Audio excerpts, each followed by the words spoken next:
Now, the first conversation that we'll have is to give you a glimpse of VEGA's virtual stage, a stage that will be experimenting with new formats.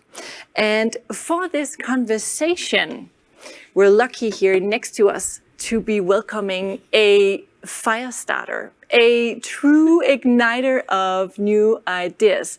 Lene Vive, who is the head of programs and innovation here at VEGA. Thank you, Louise. Alongside and is in this conversation, we also have Nicklas Larsen. And Nicklas is a senior advisor in arts and culture at the Institute of Future Studies here in Copenhagen. And due to COVID, he's joining us from home, and we hope that you're well and strong. Nicklas is a decadent writer, and he's a lecturer. And he's a change agent with a mission of building systemic futures thinking into organizations that wants to change. So Lene, why don't you set the scene with us and elaborate a little bit about VEGA's journey and what you're excited about? I would love to. Thank you, Louise, so much. And thank you for being with us on this journey in this beautiful hall. And welcome to all of you sitting out there. Thank you so much for joining in here. We truly hope here at VEGA that sharing some new aspects today about the future can take us all new great places together. So I'm very interested to hear from everyone what's going on out there. And Nicklas, a very warm welcome to you. I miss you. You should have been sitting here next to us, but the COVID got to you. But it's so great to have you here. I invited you, Nicklas, because I wanted to talk to you and discuss some points about the future of the music business, but actually also to pick your brain a little bit about creative minds and their followers, aka in this sense, our audiences. So the reason why VEGA is hosting the event tonight or today is that we are on a journey together with Louise into the unknown, you can say, at least for some of us. So in our ongoing quest to always be staying cutting edge, we started experimenting with live concerts online at VEGA. A couple of years ago, you might say, when COVID started, we realized how many new possibilities that can be working in the virtual space. And actually, as we speak, we are next door at the moment filming the new this year's VEGA Selected, VEGA's Udvalgte, and the class of When Copenhagen Freezes Over. So we're going to experiment with a little documentary, you can say, that you can all watch later. Louise, Nicklas, I have to admit, I am a little obsessed here. I realized how many amazing possibilities there can be working in this virtual space and opportunities. But I have to say, I'm also confused. And I find myself in very high water with all these new things going on. It's very foreign country to me. With the metaverse and avatars on its way, it's really interesting to see how all of this will unfold in the music industry.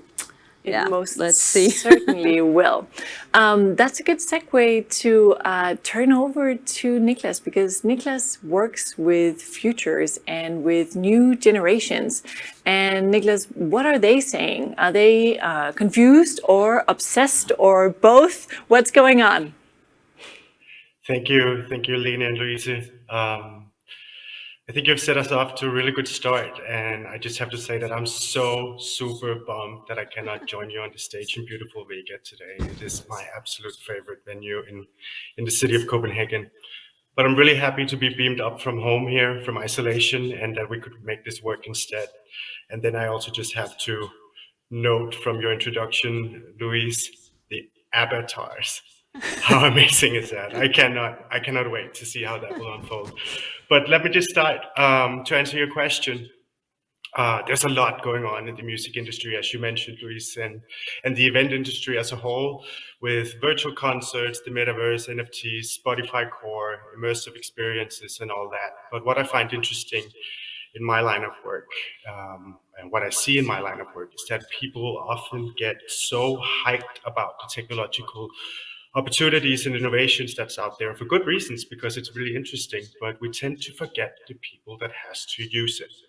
So let's focus on that for a moment, because it's far easier for us to imagine a high-tech future than the social aspects.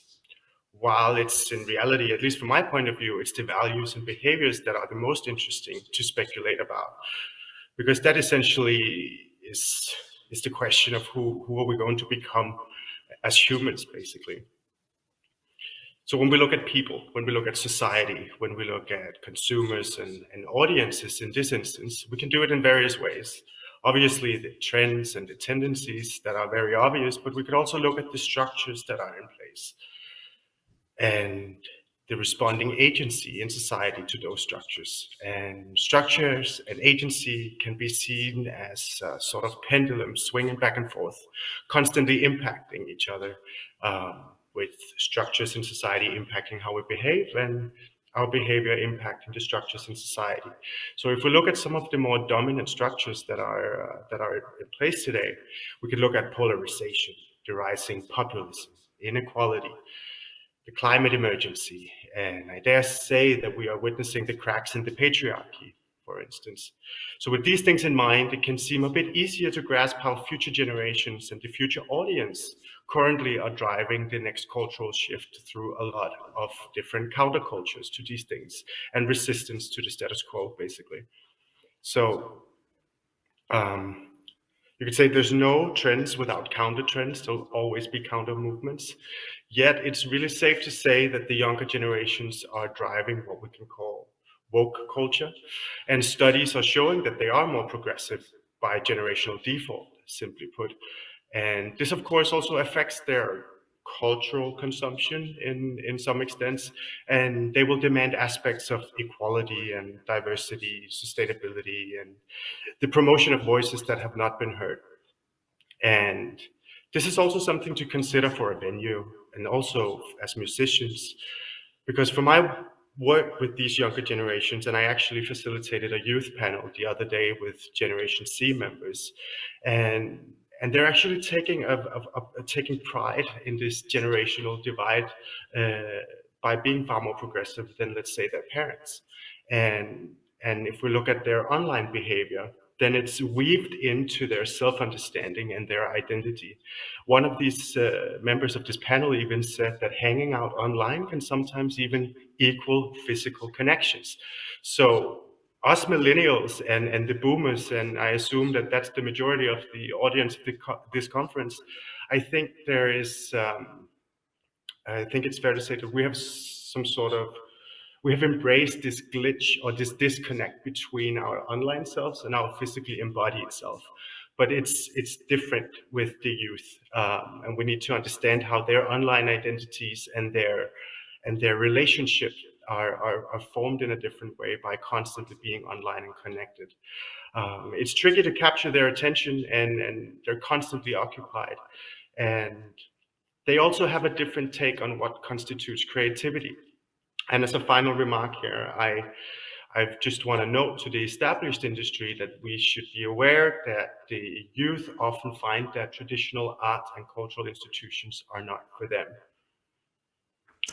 That can pose a real challenge. Like, if future generations would not see a fit with a venue, what do we do? How would you start to respond to that as a creative head here at VEGA? That's quite a challenge. Yeah, it is, and it's definitely something we should keep in mind constantly. Yeah, if we look into the live music scene in a virtual space, I realize that it's so important that we find that unique element that makes it interesting.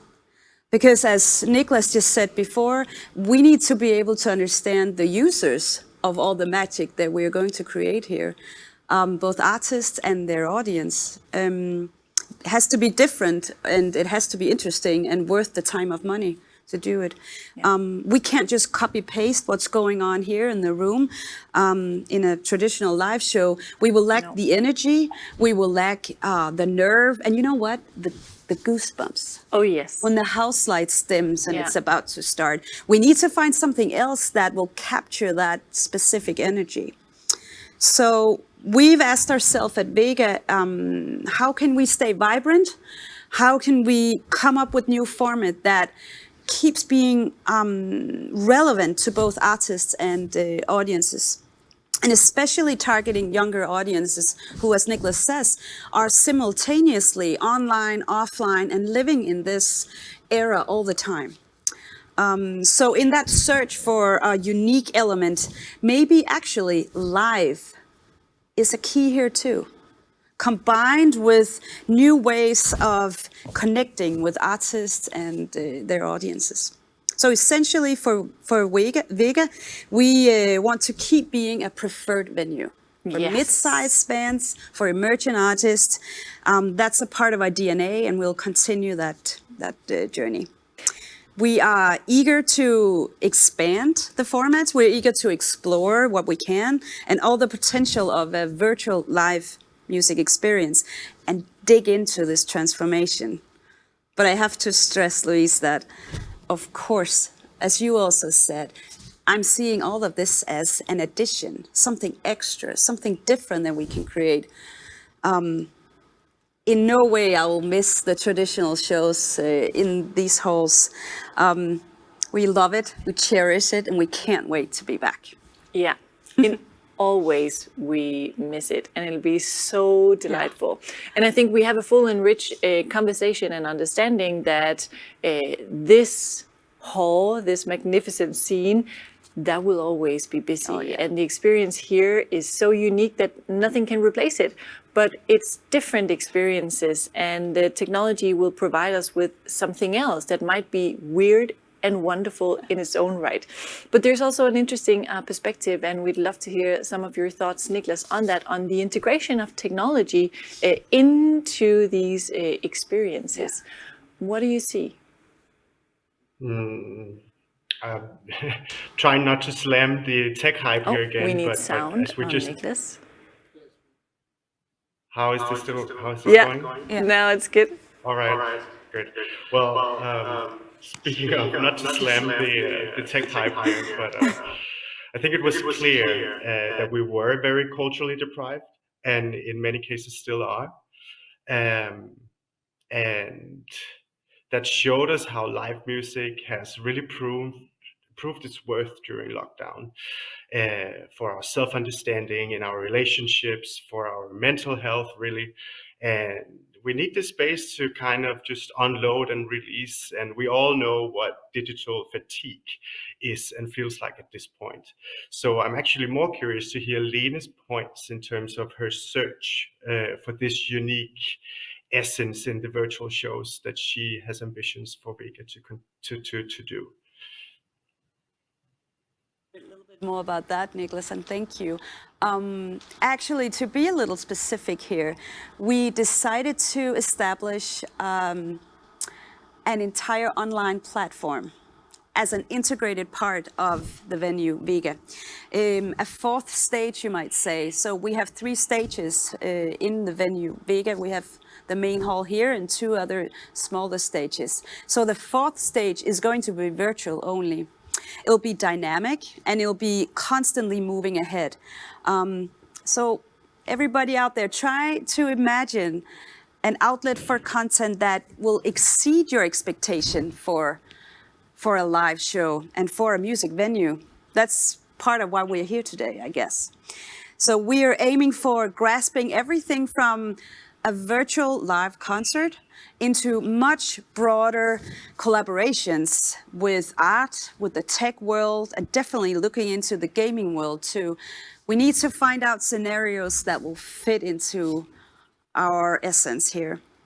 Also, we want to present an open space, like a creative space where it's up to the artists themselves to create the formats and the content and hopefully go beyond their own borders here.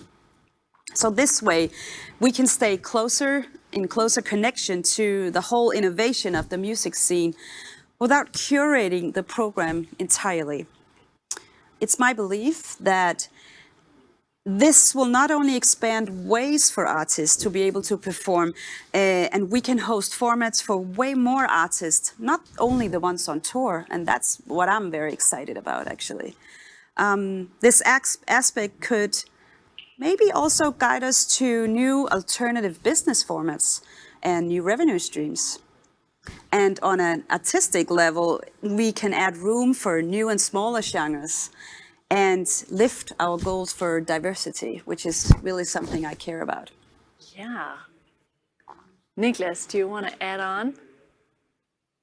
I just want to say that I think it speaks really to the signs of the times that we're in right now, where consumers and audiences they sort of seek transformations in their consumption, right? Experiences with an impact or a sort of effect. We need to be engaged before we arrive, and we need to take something with us when we leave, essentially. And here I'm not talking about merchandise or flyers or stuff like that. I'm talking about the holistic experience with tailored communications and preferences and all that. It's a whole thing, and it's really about creating these challenging and transformational experiences that are open-ended, perhaps. And it's through the various tools that are now available widely available to the music industry as well, turbocharged forward by the pandemic. I think the tough part here is going to be to figure out when to do what with what type of technology for what type of audience, because we cannot do the whole thing at the same time. It's going to get messy, and it's going to mess up the experience. And I think, to say it in another way, whether it's a physical or a virtual experience, it's essentially about inviting the audience in. And inviting them in means to decrease the distance between artist and audience in one way or another. And I wonder what your thoughts are on this, Lene. Well, yeah, a transformational experience, as you said. It's definitely that for us and for everyone, I think, involved. Of course, I'm in a process. We're all in a process here. And I guess you said before, Louise, right now, my imagination is also my limitation here. But we are actually on our way in a little bit. Specifically, I'm working on presenting a live show as like an exhibition. You showed us some of your slides before. A work you can enter, either virtual or combined in a way, like a mixed or hybrid sense. We will start be working with VR, XR. We will introduce new landscapes and experiences, and I'm just starting to figure out how virtual shows can be in so many directions. For instance, we will continue working with our music and art program, VEGA Arts, that we started a couple of years ago, where we invite musical artists and visual artists into a longer and more collaborative process. We've already seen live music appearing in the gaming universe, and we will definitely need to have our eyes pointed in that direction, I think. And a feature I'm looking forward to a lot is this whole work with new ways of connecting artists to their audiences and connecting the fans together. Imagine a virtual concert where you as an audience can be involved in the show itself. Maybe you can be on the stage, maybe you can wander around, and also connecting with your fellow audience. And last, we hopefully have a well-known outlet where we can show new talent and have them show us ways and teach us new stuff. We can help support new artists by using streaming as part of the process to reach our partners outside Denmark. So if you are to sum all of this up, Lene, because one of the things that I know you for is your incredible amount of ideas and wanting to experiment and try a lot of these things out. And that has also been the conversation that we've been holding here. How can we try a lot of these new technologies out so we know what we can say yes and no to? Yeah. So we say no with knowledge, we say no with experience, because we know it doesn't work. Or either we try it out and we say, this is weird and wonderful. Let's see who we can involve. So there's a lot of things going on. And so if you are to kind of sum it all up, what are the core pillars of this? Oh, to sum it up, like this. All right, so we will explore new opportunities. We will provide facilities and technical support. We can help lift artists, new artists on their way. And finally, we will expand the market and hopefully find new streams of income. Fantastic. Okay, let's turn it over to Nicklas and hear if you have some important thoughts in the Exodus. And otherwise, I definitely have a couple of questions for you. All right. Well, to begin with, I think it's so good to hear Lene sum all this up and to make the ambitions for the virtual stage at VEGA very concrete, because I think it's on right track. My general belief is that we need to dare to solve the boundaries, the curatorial boundaries, and start to reimagine a new type of relationship between venue, audience, and artists. And we just start to explore how the new types of technologies can facilitate these types of new ways of working. And yeah, good luck with it, Lene. Before we let you go, Nicklas, there's kind of two questions that I have for all of these amazing conversations today. And one question is, what is next for you? How are you going to continue your work in this year and make sure that all of us becomes more skilled and experienced in futurist thinking? Yeah, this is a really, really good question. I think it's safe for me to say that I think it is so damn important that people get to practice how to think and talk about the future. You know, it's a thing that we all do, anticipate. We anticipate all the time, more or less consciously or subconsciously. And for a thing that we all do all the time, we know very little about it and how to train it. And the field that I'm in, future studies, have some of the answers to that, because there's a lot of ways that we can introduce how to engage and interact with the future. And to make sure that more people get introduced to that, I am working to create a Futures Festival in Denmark that is working transdisciplinary and intersect in the intersection of arts and tech and future studies. It's a concept that I and some of my great colleagues and larger network thought up before COVID, and obviously we had to put it to rest. But as we are here now in Denmark, at least, and thank God for that, we can start bringing this idea to life again, and I'm going to work towards that in 2022. Amazing. And then the second question that you also have to let us in on, that'll be something for all of our guests and invites today, is what kind of invitation would you like to extend to our audience? Something that they should try, think about, put their minds into or hands into? What is an invitation from you to the audience? I think my invitation to the audience will be where to look for inspiration, what's next in the music industry. And I think that the gaming industry presents a lot of what we in my industry call weak signals, early signs of possible change and possibilities really that could influence the music industry. We already see it now with virtual concerts and the metaverse and whatnot, but I do think we've only seen the first bit of it, and we have no idea what's yet to come. And on the other side of that, I want to stress that we cannot forget to look to the arts when we talk about innovation. It is in art that we can break boundaries in our imagination, referring back to the quote that you mentioned earlier, Louise. Thank you so much. Lene, now it's your turn. What's next for VEGA and where we heading it? Well, I'll definitely continue the journey that we're on right now and trying to connect the dots, finding that unique element and figure out how I translate this magical VEGA experience into the world where tech plays a huge part. So that's definitely something I will do. And I'll start planning the next What's Next conference. So you can all have something to look forward to. Fantastic. And what about your invitation? What can we learn from a fire starter like you? Well, I guess it should be really short.